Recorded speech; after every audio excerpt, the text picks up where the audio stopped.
So, magandang gabi po sa ating lahat.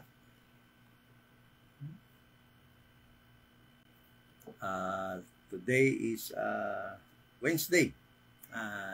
Gabi po ng ating pag-aaral, ng ating Bible study.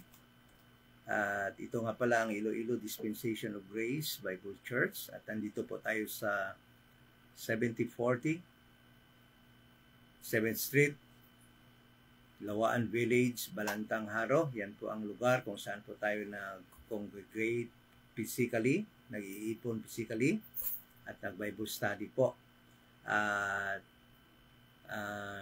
ito po yung church dito sa Iloilo na nagtuturo ng tamang gospel na makaliligtas po ng kaluluwa sa panahon ito ng dispensation of the grace of God.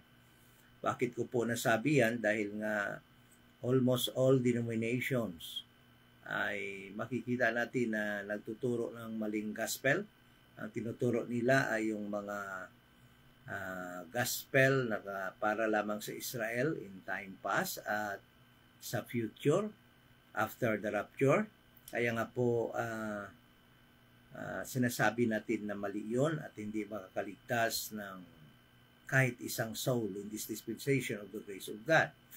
So, andito po tayo sa panahon ngayon na tinatawag na dispensation of the grace of God. At yung Panginoon ay nagdi-dispense ng kanyang grace. Kaya nga po, at nagbigay din siya ng instruction, mga commandments sa panahon ito ng dispensation of the grace of God. At yan po ay inireveal po niya kay Apostol Paul. At si Apostol Paul naman, isinulat po yan. At yan po yung books of Romans to Philemon. 13 books po na isinulat ni Apostol Paul. Yan po yung ating instruction sa panahon ito. At yan po nakalagay kung paano po maligtas ang kaluluwa ng isang tao. At sa pamamagitan na po lamang yan ng pagbilib, pananampalataya sa gospel of the grace of God. At yung gospel of the grace of God po na iyan ay walang iba kundi maniniwala o mananampalataya po tayo na si Jesus Christ ay namatay, bayad po ng ating mga kasalanan at siya ay nailibing at nabuhay pong muli sa ikatlong araw. Yan po ang gospel or good news na dapat po nating pananampalatayahan upang tayo po ay makaangkin ng kaligtasan ng ating kaluluwa. Okay? Na yung dito. So, hindi po tayo magtatagal at pupunta po tayo maya lamang sa ating topic na ating pag-aaralan at walang iba kundi yung kaimportante, no? Why it is or why is it a must, no? Kailangan talaga. Yun yung title natin, no? Bakit kailangan ba talaga? Or kailangan talaga for a person, sa isang tao na malaman niya kung paano nagsalita ang Panginoon, no? Sa iba't ibang panahon. Okay? Sabi dito, sundry times, ano? Sa iba't ibang panahon at sa diverse manners naman, no? At iba-ibang pamamaraan ng pagsalita. Bakit po? Kaya talaga importanteng maintindihan po natin 'yon. Dahil napakarami po talagang magiging problema natin kung hindi po natin maintindihan 'yon, no? Na ang Panginoon pala ay sa iba't ibang panahon, sabi niya dito, God who at sundry times. Ano ibig sabihin ng sundry? Sa iba't ibang panahon, various times or different times, no? Ay nagsalita po siya, no? In different manners, okay? In diverse manners. Kaya pag hindi po natin yan maintindihan, ay pwede po tayong maluloko at pwede po tayong maniwala sa maraming mga false teachers, mga nagki-claim na ang Panginoon ay nagsasalita through sa kanila sa panahong ito. Okay? At nung nakaraan pong linggo ay napag-aralan po natin na nagsalita ang Panginoon, no?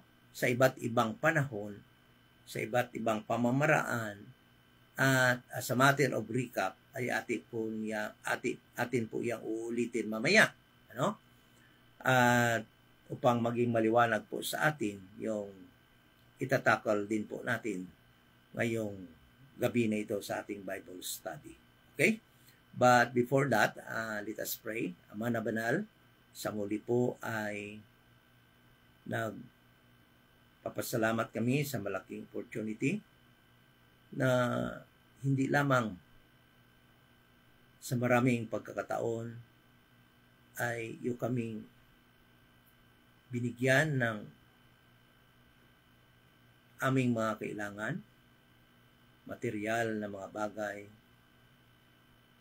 na kailangan naming mga physical, ngunit mga bagay na kailangan din naming spiritual, at lalo na po yung pagkain ng aming mga soul.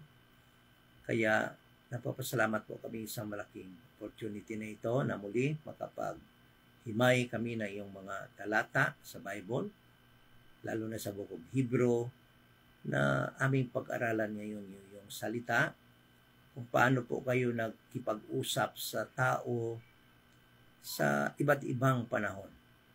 At malaman po namin kung paano ka nakikipag-usap sa amin ngayon in this present time of the dispensation of the grace of God. Dahil marami po ang nalilinlang, marami ang naniniwala na yung mga nababasa din nila sa Bible na nasusulat doon ay nangyayari pa ngayon at ginagawa mo pa ngayon. Taliwas sa iyong mga instruction sa amin ngayon sa umpisa sa Romans to Philemon. Kaya marami pong mga tao ang naniniwala sa mali dahil nga po sa hindi pagkaintindi kung ano ibig sabihin itong Hebrews chapter 1 verse 1 up to verse 2. Kaya dapat po maging maliwanag po sa amin ito sa pag-end ng aming Bible study ngayong gabi upang magkaroon po kami ng tunay na pagsunod sa iyong mga salita. Dahil alam po namin na in every dispensation, meron din po kayong mga commandments na dapat po namin sundin. Kaya thank you so much sa opportunity na ito. We pray in Jesus' name. Amen. So, mga kapatid, patuloy tayo sa ating pag-aaral at sa nasabi ko na, ito yung part 2 ng ating Bible study entitled Nakikipag-usap ba ngayon ang Panginoon sa panahong ito ng dispensation of the grace of God audibly, no? Audibly sa kahit isa man lang tao ngayon sa panahong ito.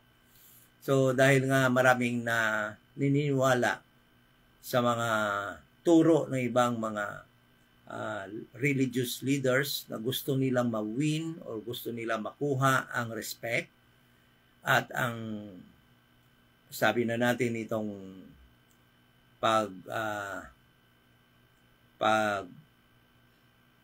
tawag itong respeto ng kanilang mga members sa kanilang iba't ibang mga denomination, ay madalas nating madinig sa kanila na yung Panginoon daw ay nagsalita sa kanila, nakipag-usap sa kanila, at ito yung mga sinabi ng Panginoon na ipinasasabi din sa inyo. Okay? So, dahil sa mga ganong turo, marami po ang naluluko at napapasunod po sa mga maling utos ng mga religious leaders na yan. Kaya muli, liliwanagin natin kung paano ba talaga nakikipag-usap ang panahon sa panahong ito ng dispensation of the grace of God ang ating Panginoon sa atin ngayon, panahon na ito. Upang hindi po tayo maligaw, hindi tayo maloko. So, number 1, bakit nga ba importante or it is a must for a person for a person to know how God spoke to people in sundry times, sa iba't ibang panahon, at sa iba-ibang pamamaraan. No? Ano-ano bang panahon yon at ano-ano pamamaraan yon nagsasalita ang Panginoon? So, dahil nga po kung hindi natin yan malaman, kung paano nagsasalita ang Panginoon, pwede po natin mapakinggan, pwede po tayong makapakinig sa mga hindi pala salita ng Panginoon. At nakakatakot po dahil alam naman natin na sa Bible ay hindi lamang ang Panginoon ang nagsasalita. Makita natin na ang devil ay nagsasalita din. Kagaya nga po nang nangyari doon sa Genesis chapter 3 verse 1 to 5 na ang napakinggan ni Eve na nagsasalita doon ay walang iba kundi yun si Satan. Kaya nga mali ang kanyang na-follow sa panahon na yun. At sabi nga doon na dahil sa kasalanang yun nagawa ni Eve ay nadamay pati si Adam, at dahil nga yung responsibility to take care of this world was given to Adam, ang nangyari lahat ngayon ng nagiging seed ni Adam ay naging sinner. Okay? Nagiging makasalanan dahil doon sa maling pakikinig sa maling nagsalita, dahil nga hindi ang Panginoon ang nagsalita noon. So, kaya nga kung hindi tayo sigurado, hindi natin malalaman kung paano ang Panginoon nagsalita sa iba't ibang mga panahon at sa iba-ibang pamamaraan, ay pwede po tayong maloko.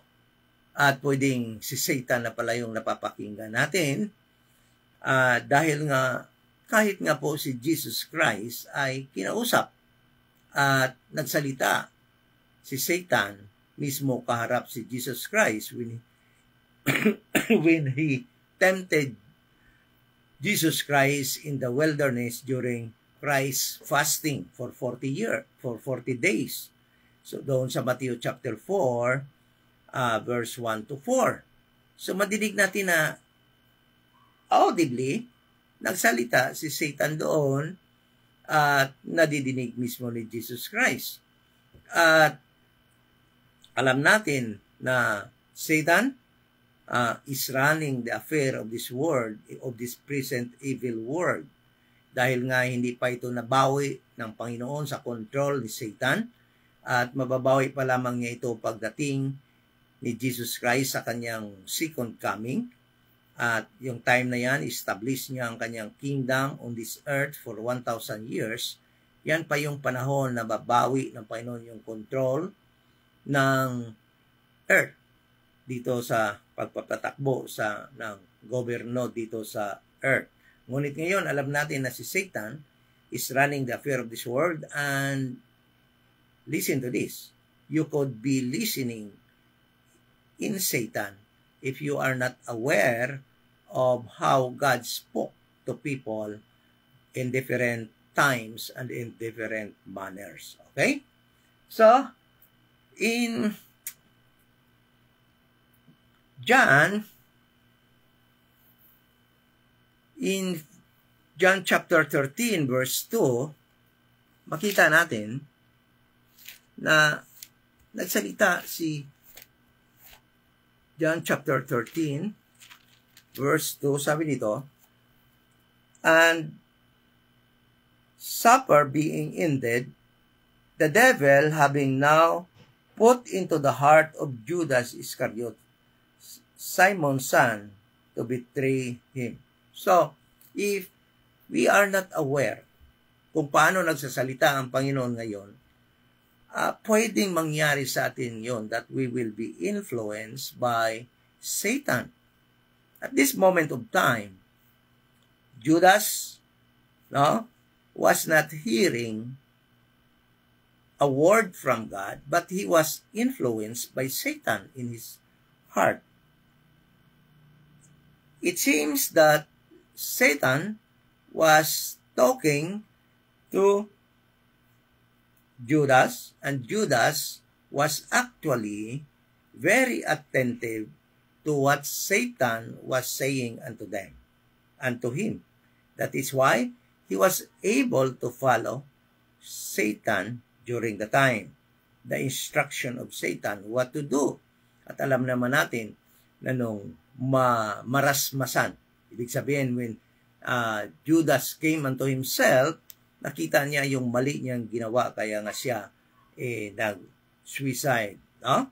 Dahil nga because of maling pakikikinig. Napakinggan niya si Satan talking, no, into his heart at this moment of time.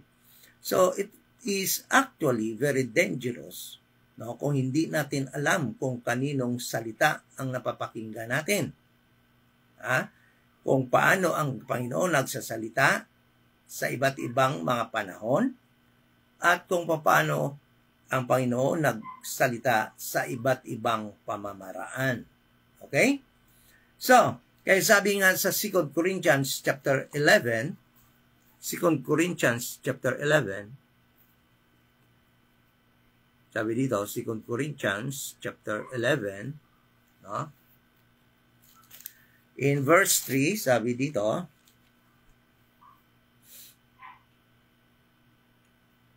but I fear lest by any means, as the serpent beguiled Eve through his subtlety, so your minds should be corrupted from the simplicity that is in Christ. So it is a warning unto us, no, to avoid listening Satan, because Eve at this moment of time was used by Paul, no, to warn us not to listen to Satan, because sabi nga ni Paul, baka mabigil or maloko kayo, mailad kayo, no? Kagaya ni Eve. Eve was beguiled by God, by Satan, through his sweet words in Genesis chapter 3. Ibig sabihin, nagsalita si Satan doon and si Eve, makita natin na naloko. Nakinig siyang mabuti, attentively to the words of Satan. And in this dispensation of the grace of God, Paul warned us not to listen to Satan. Sabi ni Paul, but I fear. Dahil ang ikinatatakot niya is this, lest by any means, as the serpent beguiled Eve through his subtlety, so your minds should be corrupted. Pwede rin tayong makorrupted, like Satan, like Eve, of the words of Satan in this dispensation of the grace of God. That is why, at this moment of time, even though we are now in this dispensation of the grace of God, it is a must for us to know, for every person to know how God spoke to people in sundry times and diverse manners. Okay? So, kailangan natin alamin yun. No? Ang sabi pa nga dito, sa 2 Corinthians chapter 11 verse 14, 11 verse 14, sabi dito, and no marvel, for Satan himself is transformed into an angel of light. So Satan himself transformed into an angel of light in this dispensation of the grace of God. And the purpose of that is so that he can beguile us to listen to his evil words. Actually, si Satan talaga hindi naman nagsasalita ng masama. Tingnan mo yung mga sinasabi niya kay Jesus Christ doon sa Matthew chapter 4. Masama ba yun? Di papakainin pa nga niya si Jesus Christ. Dahil nagugutom, alam niyang gutom dahil galing sa fasting.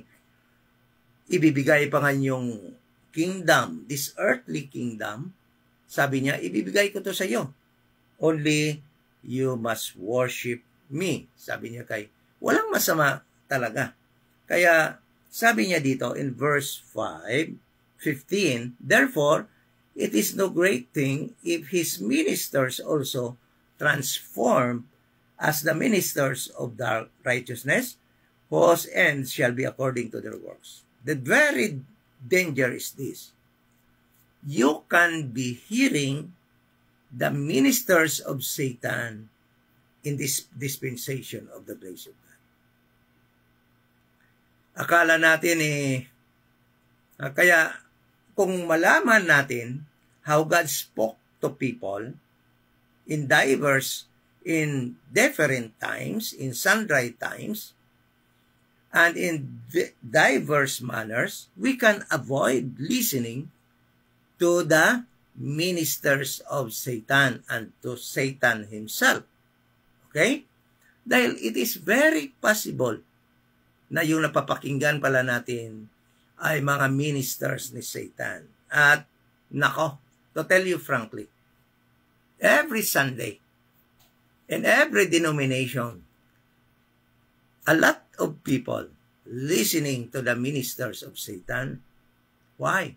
Because the truth is that hindi nila alam na hindi nagsasalita ang Panginoon ngayon through their pastors, through their prophets, through the apostles, sa mga nagkiklaim ng mga apostles ngayon na tumatayo diyan sa kanilang mga pulpito. I will tell you frankly that Jesus Christ or God ay hindi nagsasalita through sa kanila. Most of them, almost all of them, are the ministers of Satan who transform themselves, as the ministers of righteousness. Kaya, nakakatakot talaga. Dahil kung hindi mo alam kung paano nagsasalita ang Panginoon ngayon in this dispensation of the grace of God to people, you could be sitting at the pew in a church of a denomination headed by a pastor or by the minister of Satan spoke to you, speaking to you every Sunday.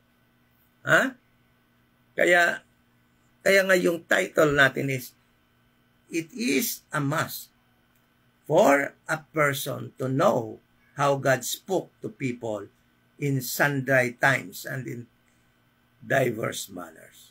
So, pupunta po tayo ngayon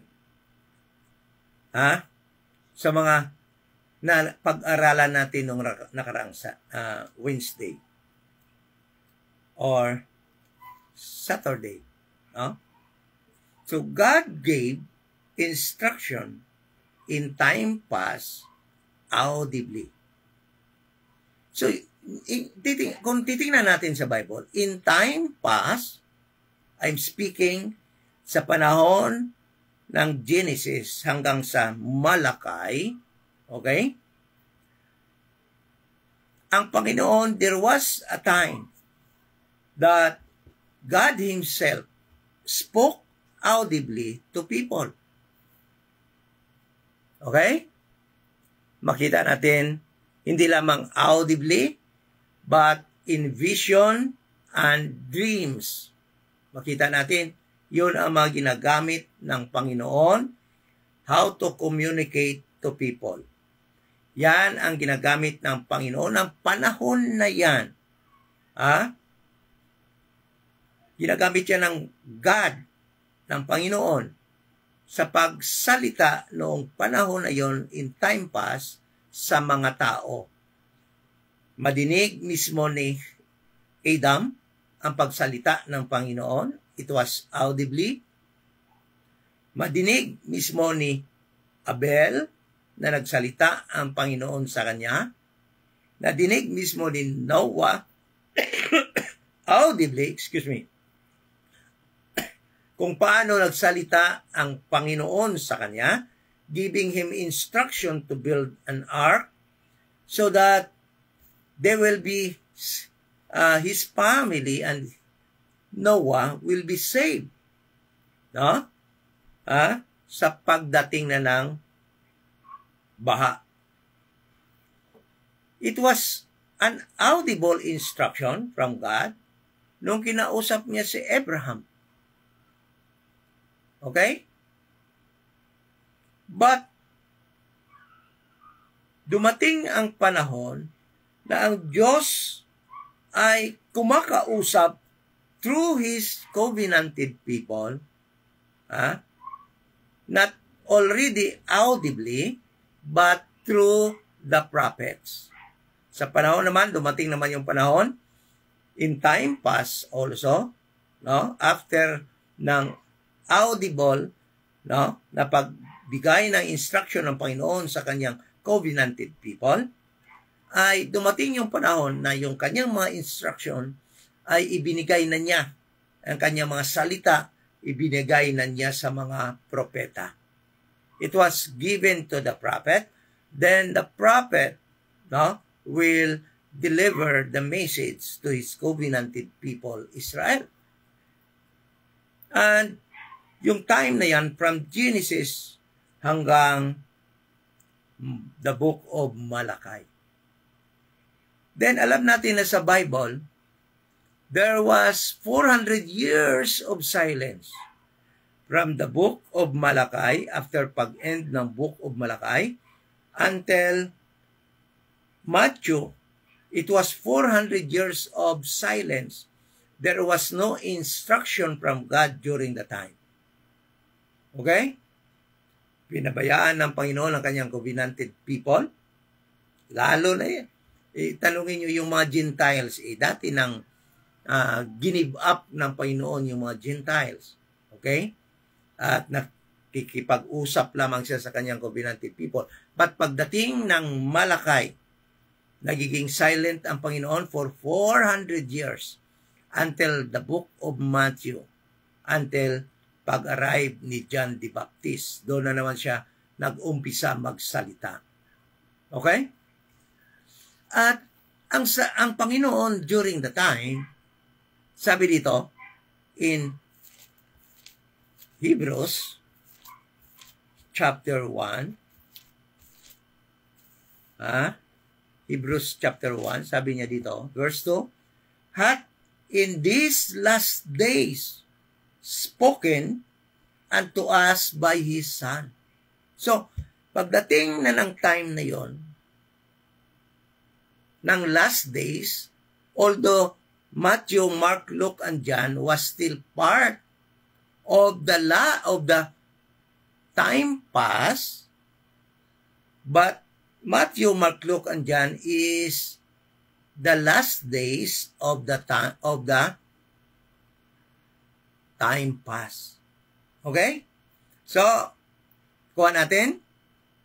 Time past pa yan, but Matthew, Mark, Luke, and John until sa early part of the book of Acts, Acts chapter 7 and 8, no? Still time pass, but from Matthew up to the book of Acts chapter 7 and 8, no?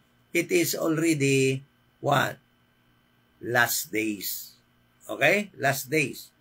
So, ang pag-umpisa ng last days na sinasabi diyan, ang Diyos ay nagsasalita first nung pag-umpisa ng last days. Sabi dito, through His Son. Okay. Kaya alam natin na yung last days ay nag-umpisa doon sa Matthew, Mark, Luke, and John. Or in the book of Matthew, dahil doon natin madinig na si Jesus Christ ay nagsalita audibly. No? Kaya sabi dito ng Bible, ng Panginoon, hath in these last days spoken unto us by His Son. So, kailan ba nag-umpisa salita si Jesus Christ? Kailan siya madidinig audibly na nagsasalita? In the book of Matthew. So, ibig sabihin, the book of Matthew hanggang the book of Acts, is considered as last days of time past. Okay? So, paano ba, ano bang makikita nating pruweba that God spoke through Jesus, His Son, in these last days? Okay? So,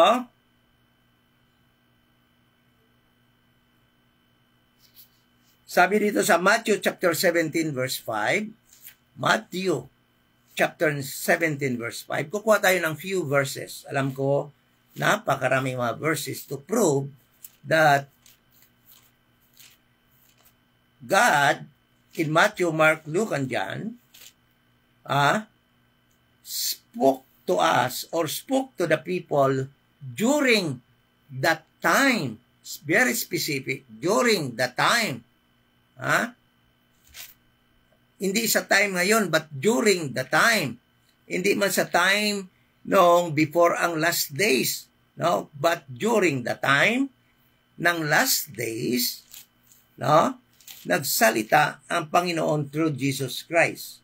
Matthew 17:5, sabi dito. Matthew 17 verse 5. Sabi dito,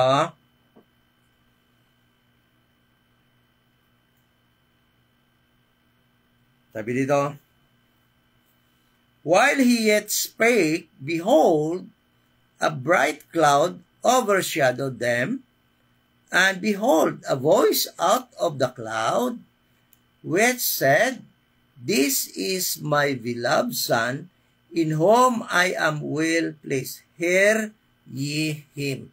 Ano sabi ng God the Father? This is my beloved Son.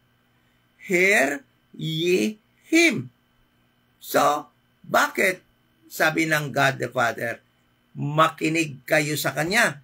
Because it is obvious that in these last days, God the Father had spoken to His covenanted people, Israel, through His Son. Not already through the prophets, no, but through His Son. Although we do believe that Jesus Christ was also called prophet. He was also called apostle. Jesus Christ was also called pastor. Okay? Alam po natin yan. But it was very specific that pag-start ng last days, after the scene or eksena ni John the Baptist, God spoke to His people during the time, not at this present time, but during the time, through His beloved Son, Jesus Christ. And it was audibly. It was an audible instruction that they can hear from Jesus Christ. That is why the book of Matthew, Mark, Luke, and John, no? Diyan natin makikita yung mga red letters. Because that was actually the words that was spoken by Jesus Christ from God. Okay? Galing sa Panginoon. Kaya tingnan mo sa John chapter 12. John chapter 12, verse 49. John 12:49, anong sabi dito? John 12:49, sabi dito, For I have not spoken of myself. Sabi ni Jesus Christ, kaya hindi ako nagsasalita sa aking sarili. Okay? Sabi niya dito, But the Father which sent me, He gave me a commandment. God the Father gave a commandment. Ibig sabihin, gave His words to Jesus Christ what to say. Nung panahon na wala pa si Jesus Christ, ang God Himself, no, gave His instruction to the prophets. The prophets will speak to His covenanted people Israel what was the words of God. But before the prophets, God Himself spoke audibly, personally, to different personalities like Adam, Abel, Noah, Abraham, Isaac, Jacob, Moses, okay? Ito yung mga taong yan na kinakausap niya, yung mga judges, okay? Yung mga prophets. So, pagdating na ni Jesus Christ, sabi ni Jesus Christ, "For I have not spoken of myself." Hindi ako, yung sinasabi ko, hindi akin yun. But the Father which sent me, He gave me a commandment, what I should say. Kaya lahat ng sinasabi ni Jesus Christ came from God during His earthly ministry to the Jewish people. And what I should speak. Okay? And I know that His commandment is life everlasting. Whatsoever I speak, therefore, even as the Father said unto me, so I speak. So, that is why, sabi doon sa Book of Hebrew, in these last days, from Matthew up to Acts chapter 7 to 8, God had spoken through His beloved Son, Jesus Christ. So, kaya tingnan mo, it is very dangerous kung hindi natin alam kung paano nagsasalita ang Panginoon. Sa panahong, tingnan mo, bakit dangerous? Tingnan mo si Judas, nakinig kay Satan. Anong nangyari sa kanya? He became tool of Satan, no? To betray Jesus. Naging gamit siya ni Satan na may betray niya dahil nakinig siya kay Satan. Bakit? Kung hindi siya nakinig kay Satan, hindi sana siya nagamit ni Satan. So, it is very dangerous to listen. When it comes to commandments and instruction of God, napakadelikado kung iba ang mapakinggan natin at hindi yung mga talagang designated ni Jesus Christ na mag-deliver ng kanyang message o designated ng God na mag-deliver na kanyang message. Kaya at this moment of time, sabi ng Panginoon, hear ye Him. Sa Kanya lang kamo yung makinig. Wala na kayong dapat pakinggan na iban at this moment of time, sa time ni Matthew, Mark, Luke, and John. Dahil ang Panginoon ay kumakausap sa tao sa pamamagitan ng kanyang anak at this very moment. Okay? Yun. So, tingnan mo. After the ascension of Christ, nagsasalita pa ba si Jesus Christ? After sa Acts chapter 8, o chapter 1, verse 8, meron pa ba silang madinig na audible instruction from Jesus Christ? So, kaya pag-akyat ni Jesus Christ, He gave an instruction to His 11 apostles minus Judas during the time. And those instruction is to become His witnesses, no? To preach the gospel of the kingdom to the Jewish people that scattered around the world, to the uttermost part of the earth. So at that moment of time, after Christ's ascension to heaven, sino na naman yung nagiging ginamit ng mga tao upang magsalita at dapat pakinggan ng mga Jewish people. Dahil binigyan sila ng time sa Matthew, Mark, Luke, and John to listen to Christ. Sabi ng God, hear ye Him. Okay, sabi ni Kristo, lahat ng instruction, commandment na sinasabi ko, galing sa Panginoon, galing sa God, the Father. Ngunit pag-akyat ni Jesus Christ sa langit, sino ang dapat pakinggan ng mga Hudyo? Kailangan ba nila makinig sa mga leaders, sa mga Pharisees? Kailangan ba nila makinig sa mga politicians during the time to hear the instruction and commandments of God? Kailangan ba nila makinig sa mga Sadducees during the time? No. It was very specific.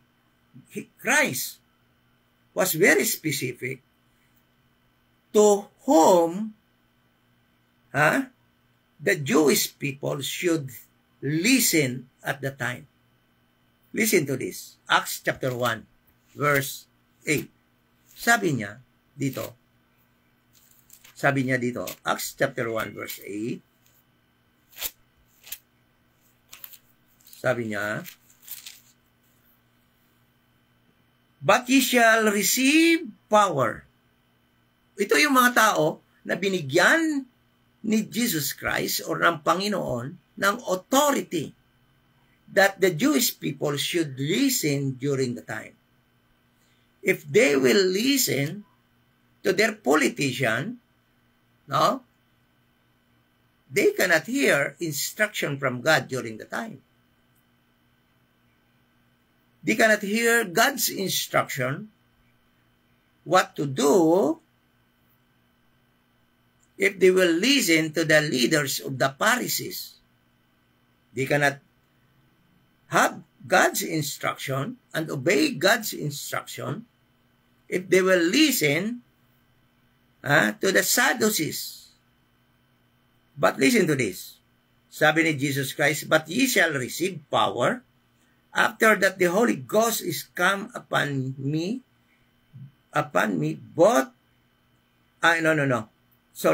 ye shall receive power after that the Holy Ghost is come upon you, and ye shall be witnesses unto me, both in Jerusalem and in all Judea and Samaria and unto the uttermost part of the earth.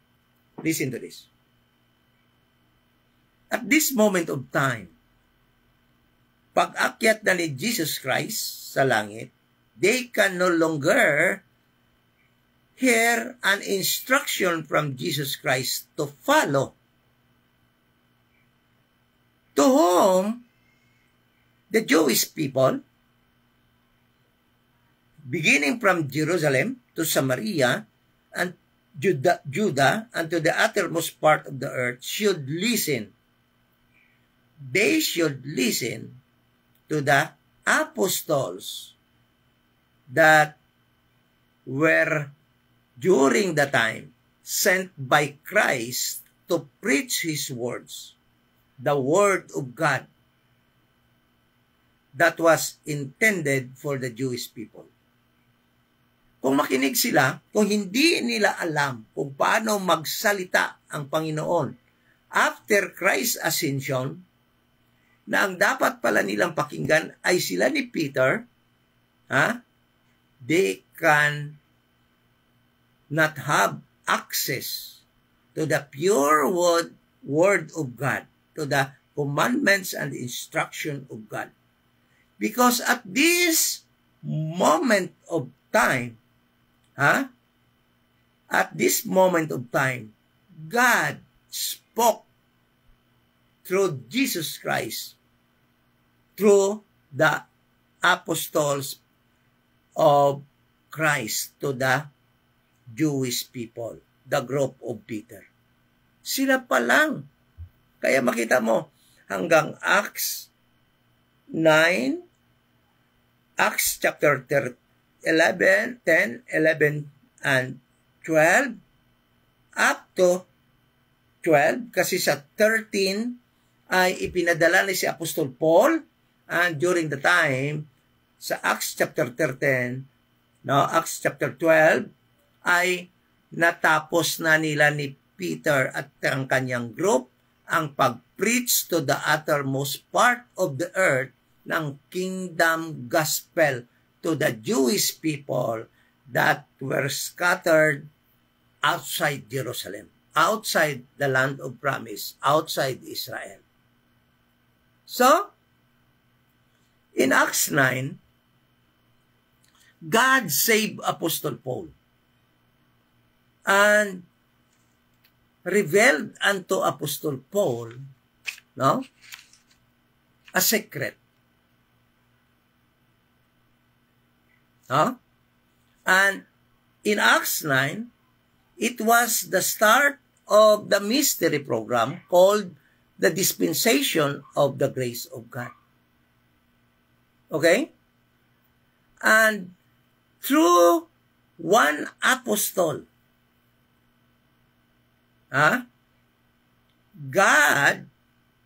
whom God chose, since he was since the world began. Okay? Actually, that was Apostle Paul's appointment. Even during in his mother's womb, Apostle Paul was chosen by God to be his apostle to the Gentiles, to whom he will reveal the dispensation of the grace of God, to whom he will reveal his mystery program that was concealed in God, that was hid in God since the world began. Okay?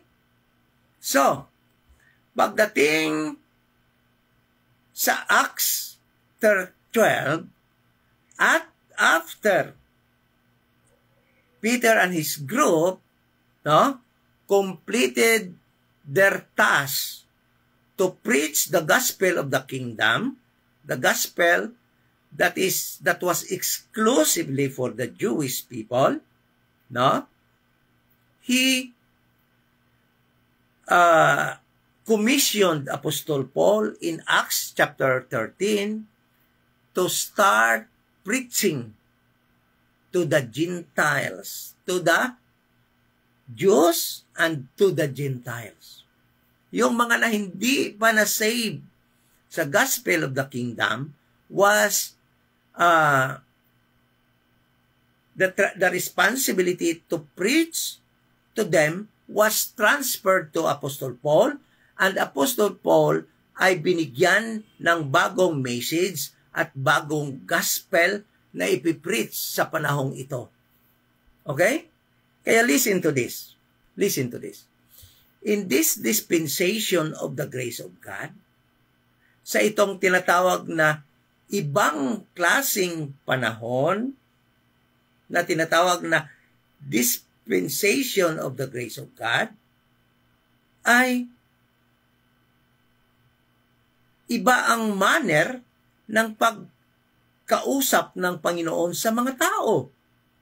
Kagaya nung time past, it was audibly before, it was through the prophets, it was through His Son, Jesus Christ, it was through His 12 apostles to the Jewish people. But in Acts 13, there was a change, actually. Although the dispensation of the grace of God started in Acts 9. But Paul was commanded to start his ministry to the Gentiles in Acts chapter 13. Okay? Listen to this. Acts chapter 13. Don't get me wrong. The dispensation of the grace of God started in Acts 9. But the commission or the beginning of Paul's ministry started in Acts 13, verse 1. Okay? Sabi dito, Acts 13, verse 1.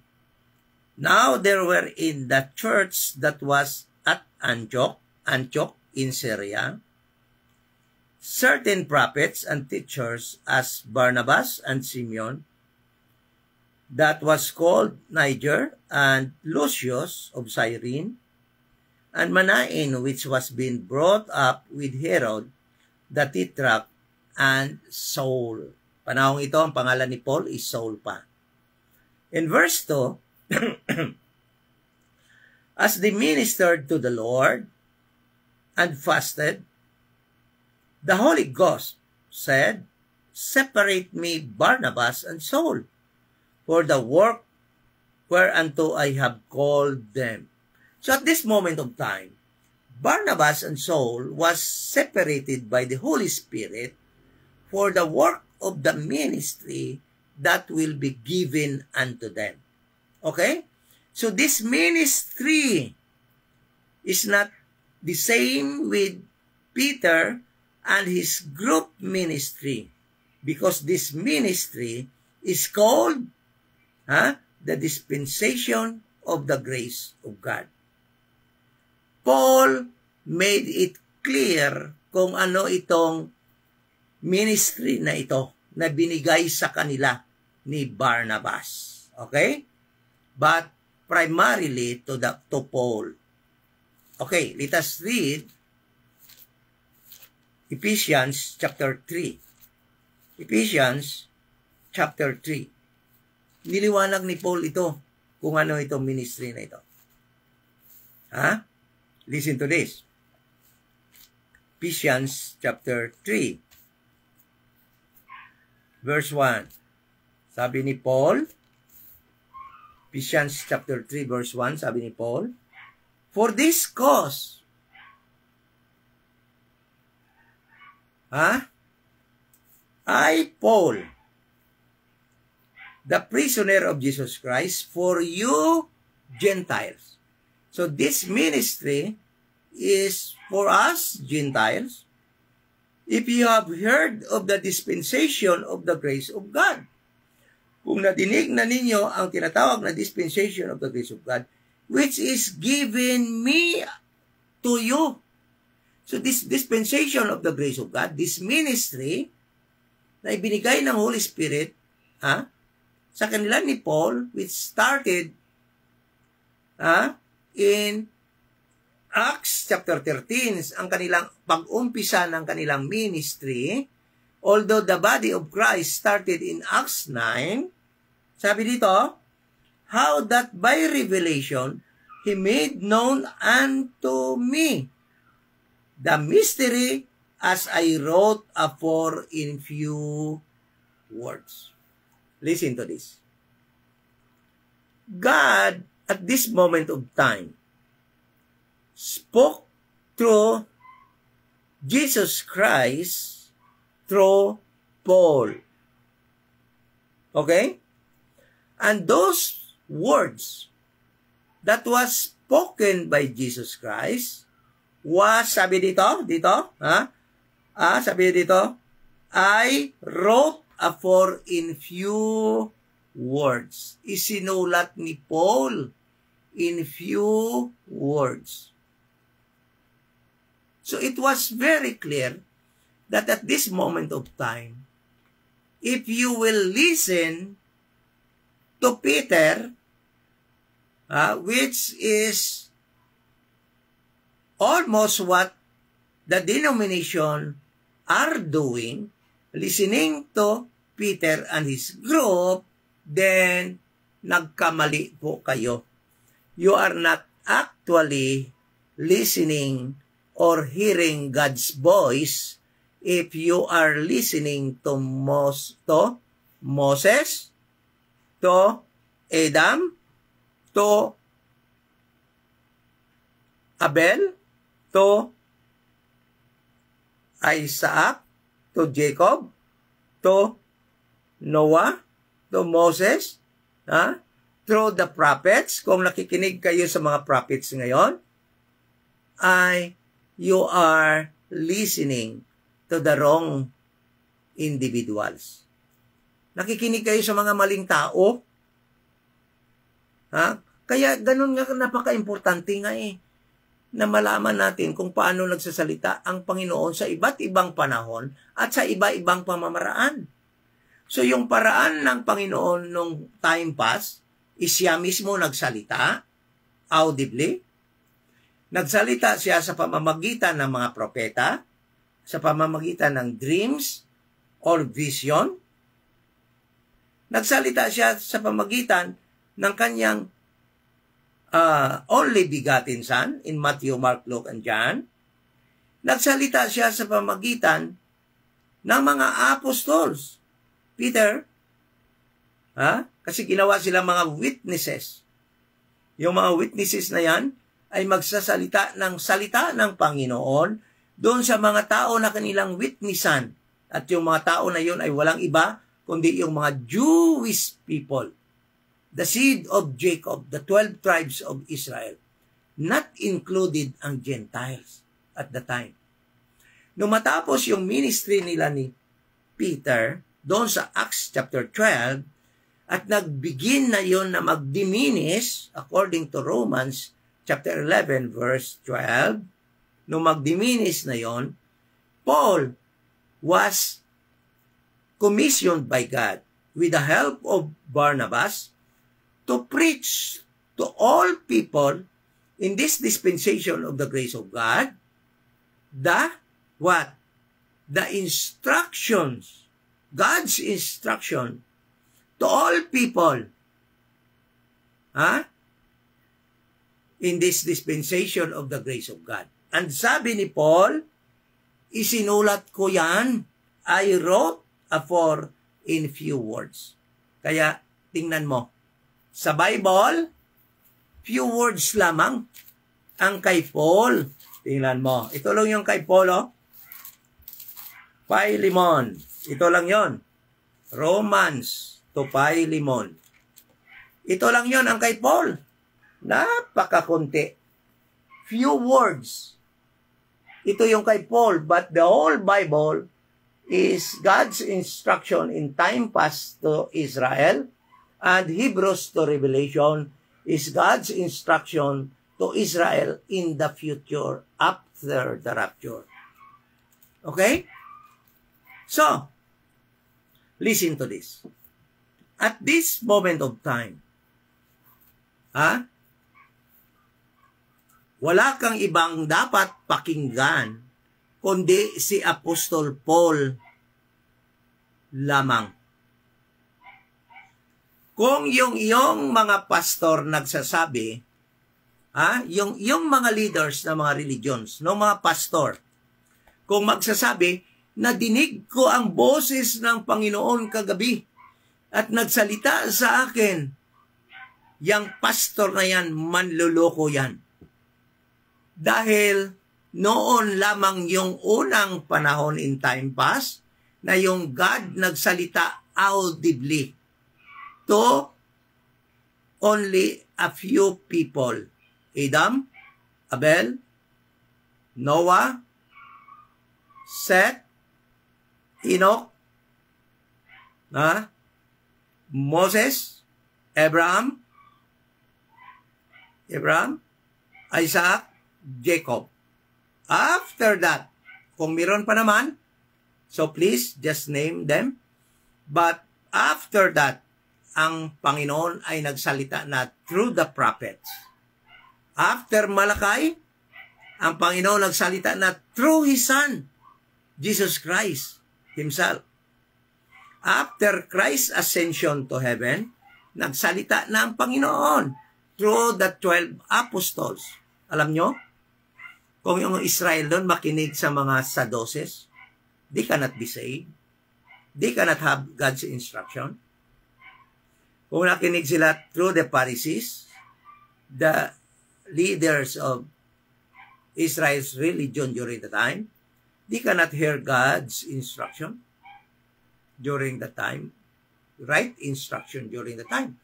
Because ang God, through Peter and his group, was actually talking to his chosen people, the Jewish people during the time. But in this dispensation of the grace of God, you cannot, if you are listening to Moses, or to Peter, you cannot be saved. Why? Because the message that was given by Jesus Christ to Peter and his group was very different to the message and instruction that Jesus Christ gave to Paul.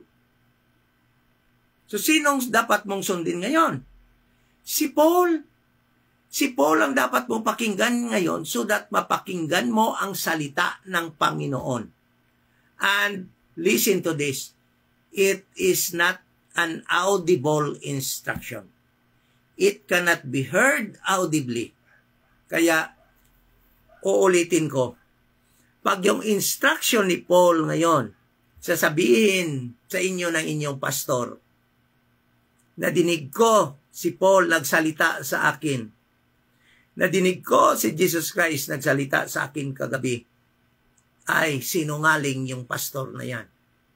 At ang purpose lamang niyan ay para manipulahin kayo so that you will be manipulated and will obey whatever words he will tell you.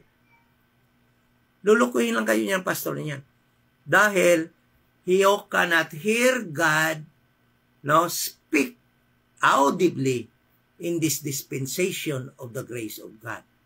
How can you hear God's instruction during this time? Magsasalita ba si Paul audibly? No. Sabi ni Paul, verse 3, Ephesians chapter 3, verse 3, as I wrote afore in few words, isinulat ni Paul yung instruction that was revealed unto him by Jesus Christ. Dahil isinulat yun ni Paul, you can no longer hear from Paul speak audibly. What you must do to hear God's word in this dispensation of the grace of God. Because Paul was no longer speaking audibly. Paul is namatay na. But sabi niya, I wrote it in a few words. Ibig sabihin, you must read in order for us today to hear God's word, to hear how God speaks to us today, we must read Romans to Philemon, the words that was revealed by Jesus Christ to Paul. Yan yung pamamaraan ngayon ng Panginoon sa pagkausap sa mga tao. Ay basahin natin dahil isinulat ni Paul yung mga salita ni Jesus Christ ng Panginoon na nireveal kay Jesus Christ and Jesus Christ revealed it to Paul. Kaya sabi ni Paul, sabi niya dito, sabi ni Paul, I wrote afore in few words, whereby when you read, ano sabi ni Paul? Pakinggan natin at this moment of time? No. Sabi ni Paul, when you read, ye may understand my knowledge in the mystery of Christ. When you read, kaya dapat basahin natin in order for us in this time. Ang paraan ng Panginoon sa pagsalita sa atin is through his Apostle Paul at nireveal niya kay Paul ang kanyang salita. Isinulat ni Paul, sabi ni Paul, when you read, ye may understand my knowledge in the mystery. So, babasahin natin. Kaya yan yung purpose ng canon. Babasahin natin at this moment of time. So, yung mga salita ng Panginoon in time past and in the future is for our what? For our learning. Okay? For our learning. Okay? But ang salita ng Panginoon na inireveal kay Paul, yan yung salita niya, yan yung paraan niya na pagkausap sa atin ngayon in this dispensation of the grace of God. Not through any pastor na nagkiklaim ngayon. Kaya yung iba-iba dyan, babanggitin ko yung mga ibang nagbabanggit na apostles, kuno sila, kinausap sila ni Panginoon, sinungaling yan. Yung iba mga pastors dyan na nagsasabi, I dream a dream last night, at sabi ng Panginoon, sinungaling yan. Niloloko ka niyan. Kasi hindi na kumakausap ang Panginoon ngayon sa panahong ito in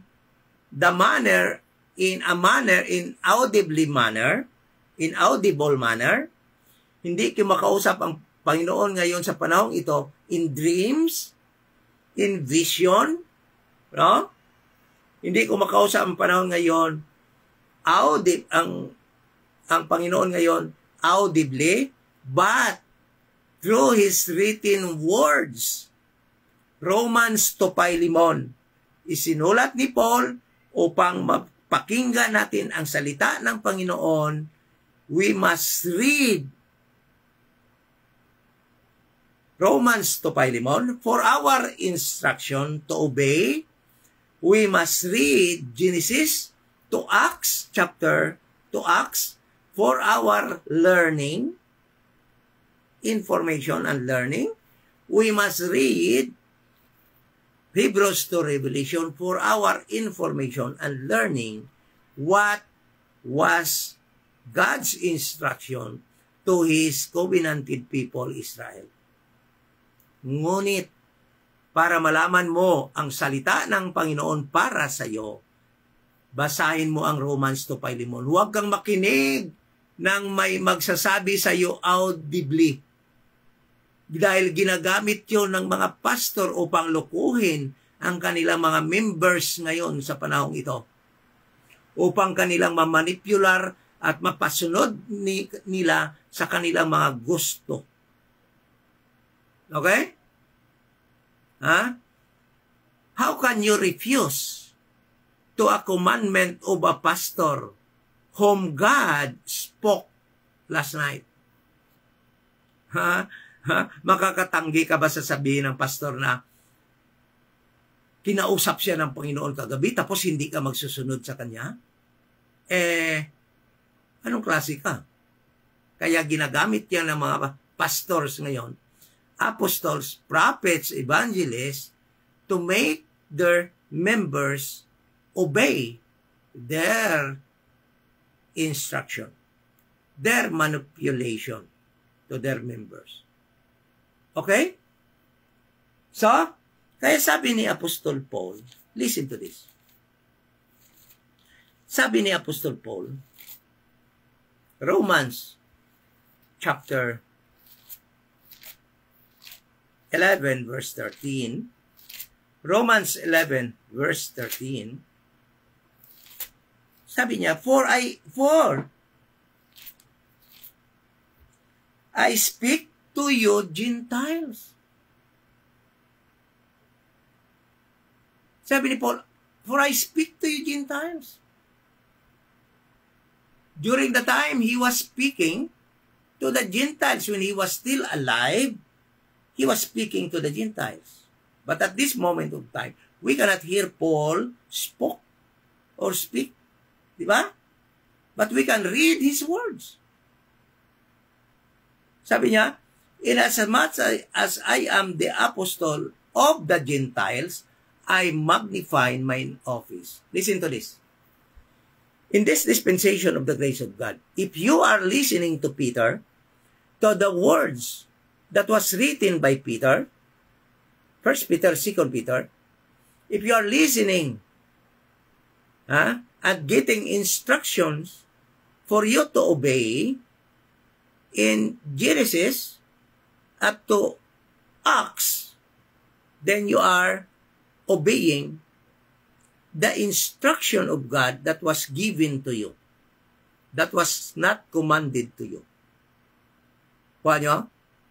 If you are following or listening to the instruction from Hebrews to Revelation, you are following, obeying God's instruction to different group of people. And I will tell you this. You are a false follower. You are not following the right instruction that was given to you. Whose instruction you must follow in this dispensation of the grace of God? Sabi ni Paul, I am the apostle of the Gentiles. I will make this very clear. Let us go to 1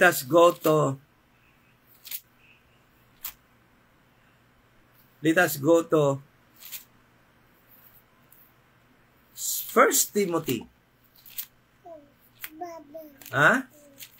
1 Timothy chapter 2, verse 7. And listen to this. Listen to this, people. You are in this dispensation of the grace of God. And God appointed a person to whom to follow, to read his letters, so that you will be able to hear God's words. Para madinig mo ang salita ng Panginoon. Ito yon. Sabi dito, 1 Timothy chapter 2 verse 7, whereunto I am ordained. Paul was ordained by Jesus Christ himself a preacher. Okay? And an apostle. I speak the truth in Christ. Listen to this. If you do not listen and obey Paul's instruction from Romans to Philemon, you are not obeying the truth in Christ. You are not obeying the truth of Christ. Listen to this. And lie not. A teacher of the Gentiles in faith and verity. Kung gusto mo makinig sa salita ng Panginoon sa panahong ito, do not wait for an audible voice, because sigurado ko sa iyo, pag nakadinig ka niyan, baka meron kang ganyan. Pag nakadinig ka nga may salita sa iyo, baka high ka lang. Okay? Hindi salita ng Panginoon yan. Kasi hindi nagsasalita ang Panginoon audibly in this dispensation of the grace of God. Kung sabihin mo na nakinig ka at sumusunod kay Peter, maling-mali ka. Dahil si Peter ay ibinigay lamang ng apostol para sa mga Hudyo. Ngayon, kung sinasabi mo, sinusunod mo si Propeta Isaiah, si Jeremiah, si Malakay, si Zacarias, si Esther, ang mga Judges, si Joshua, ang Leviticus, sinusunod mo, ay maling-mali ka. Dahil wala kang instruction na makukuha para sa iyo doon sa mga books na yon na isinulat ng mga propeta. Wala. Dahil sabi ni Paul, ako yung inappoint, inordain ng Panginoon, inordinahan ni Jesus Christ, ng God, to teach, na magiging apostol, na magiging teacher, at na magiging apostol ng mga Gentiles. Gentile ka ba o hindi? Are you living in this dispensation of the grace of God or not? You are. And you are a Gentile. You must listen to Paul in order for you to hear the Word of God in this dispensation of the grace of God. Okay?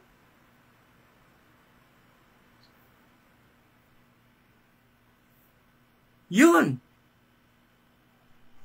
Yan yung sinasabi diyan sa Hebrew nga in diverse, in sundry times, in different times, nagsalita ang Panginoon sa iba't ibang pamamaraan. So yung paraan ngayon ng Panginoon, hindi na to speak audibly to anybody, hindi na to speak through the prophets, hindi na to speak in dreams and in vision, hindi na to speak through His Son audibly, but through His Son, through the Apostle Paul. Okay? Sa pamagitan ni Apostle Paul. Dahil yung mga instruction binigay ni Jesus Christ sa kanya, then sinulat ni Apostle Paul, then sabi niya, we must read that in this dispensation of time, na wala na si Apostle Paul. We can no longer hear him speak audibly. We can only have the Word of God by reading the Word of God, the instruction of God to us by reading the books that was written by Paul, Romans to Philemon. Sa pagmagitan ng ganyang pag-aaral, masusunod natin ang tamang instruction ng Panginoon sa atin. At hindi natin masusunod ang instruction ng mga ni Satan who transformed himself as an angel of light. At hindi natin masusunod yung mga instruction ng kanyang mga ministers ni Satan standing behind the pulpits every Sunday, robbing their members of their hard-earned money. Okay? So, sana po naliwanagan po tayo kung paano nagsalita ang Panginoon sa iba't ibang mga panahon. At andito tayo ngayon sa dispensation of the grace of God. Ibang panahon ito sa panahon ni Adam. Ibang panahon ito sa panahon ni Abel. Ibang panahon ito sa panahon ni Noah, Abraham, na nagsasalita ang Panginoon audibly. Ibang panahon dito sa panahon ng mga propeta na ang Panginoon nagsalita sa pamamagitan nila ng mga propeta. Ibang panahon ito sa panahong nagsalita ang Panginoon sa pamamagitan ng kanyang bugtong sa kanyang only Son, Jesus Christ, audibly. Ibang panahon ito sa pagsalita ng mga 12 apostles, sila Peter. Ang panahong ito ay tinatawag na present dispensation of the grace of God, na nagsalita ang panahon sa aton through Jesus Christ, through His Apostle Paul. At mapapakinggan natin ang salita ng Panginoon by reading what was written by Paul in Romans to Philemon. Magandang gabi po sa lahat. Magandang gabi po sa lahat. At sa mga friends namin na hindi pa sigurado ng kanilang kaligtasan, wala pong ibang pamamaraan ng Panginoon ngayon. In this dispensation of the grace of God, sa time na ito, kung paano maligtas ang tao ay sa pamamagitan lamang ng pag-believe sa gospel of the grace of God, na si Jesus Christ ay namatay, bayad ng ating kasalanan, siya ay inilibing at nabuhay muli sa ikatlong araw upang tayo'y bigyan ng buhay na walang hanggan. Yan lang po ang inyong pananampalatayahan, ang gospel of the grace of God, upang kayo po ay maligtas. Magandang gabi po. At bago po tayo mag-end, sana po yan aking dalangin na sana po naging maliwanag sa atin. At baka hindi na po natin madugtungan ang ating lesson about this one. Lilipat tayo sa iba na namang topic. Next natin na Bible study this coming Saturday. Okay, if you have question na gusto nating pag-aralan, you can write it in the comment section upang yan po ang bigyan natin ng pansin sa darating pong Saturday na ating pag-aaral. Kung hindi pa po kayo naliwanagan kung bakit napag-aralan natin na yung members of the body of Christ pala ay hindi na pwede maglakad in the flesh dahil tayo nga po ay in the spirit na, ay pagpatuloy po natin yon kung hindi pa po kayo naliliwanagan. Pero to tell you frankly, no member of the church, the body of Christ, can still walk in the flesh because we are already in the spirit, and those who are in the spirit, there is no more condemnation. Kaya we are assured of our salvation by the time we become member of the body of Christ. Thank you so much po sa gabing ito, sa inyong pag-join sa ating Bible study. Let us pray to end this Bible study. Ama na banal, thank you so much sa aming mga kapatid na nag-join walang sawa sa aming ginagawang mga Bible study every Wednesdays and Saturdays. Thank you sa gift of life na patuloy naming tinatamasa at patuloy po naming magawa ang mga gawain secular at hindi lamang secular kundi ang gawain po namin bilang mga ambassadors na magamit po kami sa pag-preach ng gospel sa panahon ito ng dispensation of the grace of God. Thank you so much sa aming mga friends that are online at sa makakapanood pa nito. At higit sa lahat, thank you po sa iyo.